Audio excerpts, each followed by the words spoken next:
সবাই দেখছে যে রাজা উলঙ্গ, তবুও সবাই হাততালি দিচ্ছে। সবাই চেঁচিয়ে বলছে সাবাস সাবাস। কারো মনের সংস্কার, কারো ভয়, কেউ বা নিজের বুদ্ধি অন্য মানুষের কাছে বন্ধক দিয়েছে, কেউ বা পরান্নভোজী, কেউ কৃপা প্রার্থী, উমেদার, প্রবঞ্চক।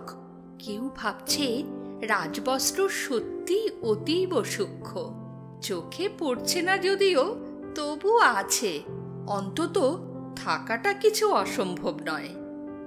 গল্পটা সবাই জানে, কিন্তু সেই গল্পের ভিতরে শুধুই প্রশস্তি বাক্য উচ্চারক, কিছু আপাদমস্তক ভীতু, ফন্দিবাজ অথবা নির্বোধ স্তাবক ছিল না, একটি শিশুও ছিল, সত্যবাদী, সরল, সাহসী একটি শিশু। নেমেছে গল্পের রাজা বাস্তবের প্রকাশ্য রাস্তায়।